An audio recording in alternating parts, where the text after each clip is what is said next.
Hello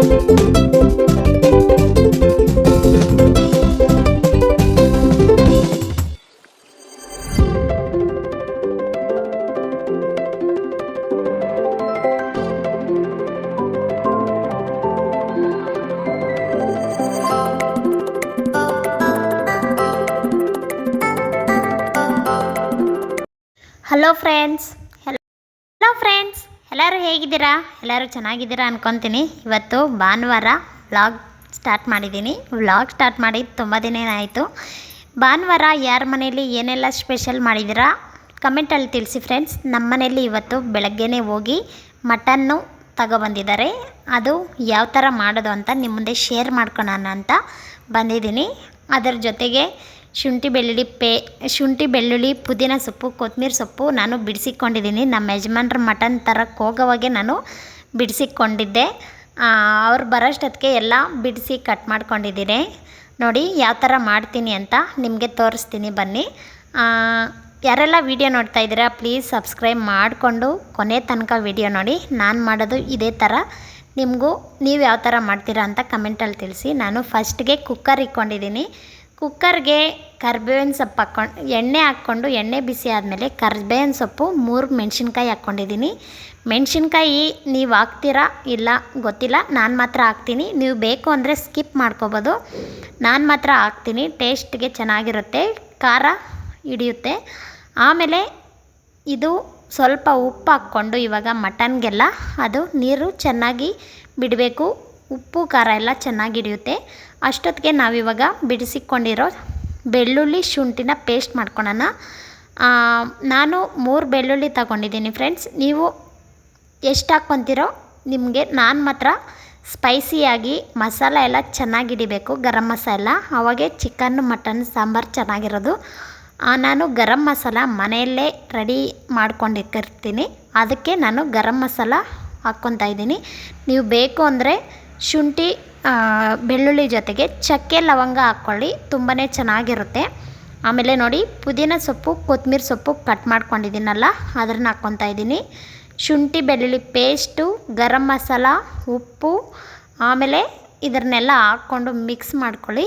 mix ಮಾಡ್ಕೊಂಡ್ಮೇಲೆ ಉಪ್ಪು ಸ್ವಲ್ಪ ಹಾಕಿ, ಆಮೇಲೆ ಬೇಕು ಅಂದರೆ ಮಸಾಲ ಹಾಕೋವಾಗ ಹಾಕ್ಕೊಳ್ಳಿ.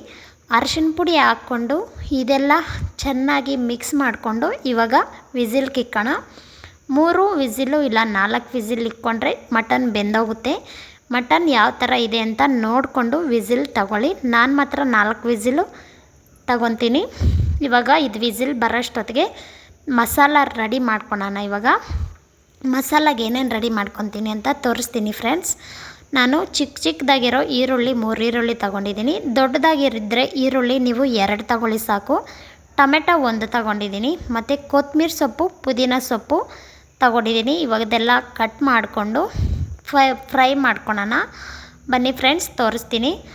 ನೋಡಿ ಇದು ವಿಸಿಲ್ ಬರ್ತಾ ಇದೆ ಕುಕ್ಕರು. ಅಷ್ಟೊತ್ತಿಗೆ ನಾವು ಇದನ್ನೆಲ್ಲ ಫ್ರೈ ಮಾಡ್ಕೊಳ್ಳೋಣ. ಎಣ್ಣೆ ಸ್ವಲ್ಪ ಹಾಕ್ಕೊಂಡು ಎಣ್ಣೆ ಚೆನ್ನಾಗಿ ಬಿಸಿ ಆದಮೇಲೆ ಟಮಾಟ, ಈರುಳ್ಳಿ, ಪುದೀನ ಸೊಪ್ಪು, ಕೊತ್ತಂಬರಿ ಸೊಪ್ಪು ಇದನ್ನೆಲ್ಲ ಹಾಕ್ಕೊಂಡು ಫ್ರೈ ಮಾಡ್ಕೊಳ್ಳಿ. ಸ್ವಲ್ಪ ಸಾಫ್ಟ್ ಆದಮೇಲೆ ಧನಿಯಾ ಪುಡಿ, ನಿಮಗೆ ಮಸಾಲ ಎಷ್ಟು ಬೇಕೋ ನೀವು ಎಷ್ಟು ಹಾಕ್ಕೊತೀರೋ ಅಷ್ಟು ಹಾಕ್ಕೊಳ್ಳಿ. ನಾನು 2.5 ಸ್ಪೂನ್ ಹಾಕ್ಕೊತಾ ಇದ್ದೀನಿ. ಆಮೇಲೆ ಇದನ್ನೆಲ್ಲ ಫ್ರೈ ಮಾಡಿಕೊಂಡು ಜಾರ್ಗೆ ಇವಾಗ ಹಾಕ್ಕೊಳ್ಳೋಣ.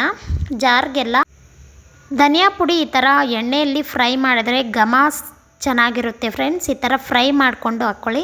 ನೋಡಿ ಜಾರ್ಗೆಲ್ಲ ಹಾಕ್ಕೊಂಡು ಇವಾಗ ಇದ್ರ ಜೊತೆಗೆ ನಾವು ಖಾರದ ಪುಡಿ, ನಿಮಗೆ ಖಾರ ಎಷ್ಟು ಬೇಕೋ ನೋಡ್ಕೊಂಡು ಹಾಕ್ಕೊಳ್ಳಿ. ನಾನು 1.5 ಸ್ಪೂನ್ ಹಾಕ್ಕೊತೀನಿ. ಆಮೇಲೆ ಖಾರದ ಪುಡಿ ಎಲ್ಲ ಹಾಕ್ಕೊಂಡು ಇವಾಗ ನುಣ್ಣಕ್ಕೆ ರುಬ್ಕೊಳ್ಳೋಣ. ನಾನು ಕೊಬ್ಬರಿ ಬಳಸ್ತಾ ಇಲ್ಲ, ನೀವು ಬೇಕು ಅಂದರೆ ಕೊಬ್ಬರಿ ಹಾಕ್ಕೋಬೋದು. ನಾನು ಹುರ್ಗಡ್ಲೆ ಹಾಕಿದೆ, ನೀವು ನೋಡಿದ್ದೀರಾ. ಹುರ್ಗಡ್ಲೆ ಹಾಕ್ಕೊಂಡು ರುಬ್ಕೊತೀನಿ. ಇದನ್ನೆಲ್ಲ ನುಣ್ಣಕ್ಕೆ ರುಬ್ಕೊಂಡು ಸ್ವಲ್ಪ ಕೊತ್ತಂಬರಿ ಸೊಪ್ಪು ಹಾಕ್ಕೊಂಡು ರುಬ್ಕೊಳ್ಳಿ. ನೋಡಿ ಗರಂ ಮಸಾಲ ಅದ್ರ ಮಟನ್ ಬೇಯೋವಾಗ ಸ್ವಲ್ಪ ಹಾಕಿರ್ತೀನಿ, ನಾನು ಇವಾಗ ಸ್ವಲ್ಪ ಹಾಕ್ಕೊತಾ ಇದ್ದೀನಿ. ನೀವು ಇದ್ದರೆ ಗರಂ ಮಸಾಲ ಹಾಕ್ಕೊಳ್ಳಿ, ಇಲ್ಲ ಅಂದರೆ ಚಕ್ಕೆ ಲವಂಗ ಹಾಕ್ಕೊಂಡು ಮಿಕ್ಸಿಗೆ ಹಾಕ್ಕೊಳ್ಳಿ. ನೋಡಿ ಮಟನ್ ಎಲ್ಲ ತುಂಬ ಚೆನ್ನಾಗೇ ಬೆಂದಿದೆ. ನೋಡಿ ಮಸಾಲ ಎಲ್ಲ ಹಾಕ್ಕೊತಾ ಇದ್ದೀನಿ. ಮಸಾಲ ಎಲ್ಲ ಹಾಕ್ಕೊಂಡು ಇದು ಚೆನ್ನಾಗಿ ಹಸಿ ವಾಸನೆ ಹೋಗೋ ಗಂಟ ಮಸಾಲ ಕುದಿಸ್ಕೊಳ್ಳಿ. ತುಂಬಾ ಚೆನ್ನಾಗಾಗಿರುತ್ತೆ ಮಟನ್ನು. ನೋಡಿ ಚೆನ್ನಾಗಿ ಬೆಂದೋಗಿದೆ. ಬೆಂದಿಲ್ಲ ಅಂದರೆ ಇನ್ನೊಂದು 2 ವಿಸಿಲ್ ಹಾಕ್ಕೋಬೋದು ಮಸಾಲ ಎಲ್ಲ ಹಾಕ್ಕೊಂಡು. ಉಪ್ಪು ಮಟನ್ ಬೇಯೋವಾಗ ಹಾಕಿರ್ತೀರಿ, ಒಂದು ಸ್ವಲ್ಪ ಹಾಕ್ಕೊಳ್ಳಿ.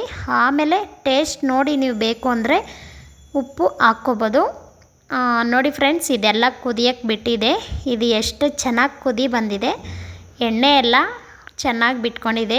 ಮಟನ್ ಸಾಂಬಾರಿಗೆ ಒಗ್ಗರಣೆಗೆ ಎಣ್ಣೆ ಸ್ವಲ್ಪ ಹಾಕ್ಕೊಳ್ಳಿ, ಜಾಸ್ತಿ ಹಾಕಕ್ಕೆ ಹೋಗ್ಬಿಡಿ. ಮಟನ್ನಲ್ಲಿ ಕೊಬ್ಬಿನ ಅಂಶ ಇರುತ್ತೆ, ಅದಕ್ಕೋಸ್ಕರ ಎಣ್ಣೆ ಬಿಟ್ಕೊಳುತ್ತೆ. ಸಾಂಬಾರೆಲ್ಲ ರೆಡಿ ಆಯಿತು ಫ್ರೆಂಡ್ಸ್. ನಾನಿವಾಗ ದೋಸೆ ಮಾಡ್ಕೊಂಡಿದ್ದೀನಿ ಬೆಳಗ್ಗೆ ಬ್ರೇಕ್ಫಾಸ್ಟ್ಗೆ. ದೋಸೆಗೆ ಮಾತ್ರ ಸೂಪರಾಗಿರುತ್ತೆ ಮಟನ್ ಸಾಂಬಾರು. ಆಲ್ರೆಡಿ ಮಕ್ಕಳು ಎಲ್ಲ ತಿಂದರು. ಇವಾಗ ನಾನು ಟೇಸ್ಟ್ ನೋಡಿಸ್ತೀನಿ, ಬನ್ನಿ ಯಾವ ಥರ ಆಗಿದೆ ಅಂತ. ಇದೇ ಥರ ನೀವು ಟ್ರೈ ಮಾಡಿ ಫ್ರೆಂಡ್ಸ್, ತುಂಬಾ ಚೆನ್ನಾಗಾಗುತ್ತೆ. ತುಂಬ ಅಂದರೆ ತುಂಬ ಚೆನ್ನಾಗಿರುತ್ತೆ. ದೋಸೆಗಂತೂ ಸೂಪರಾಗಿತ್ತು ಮಟನ್ ಸಾಂಬಾರು.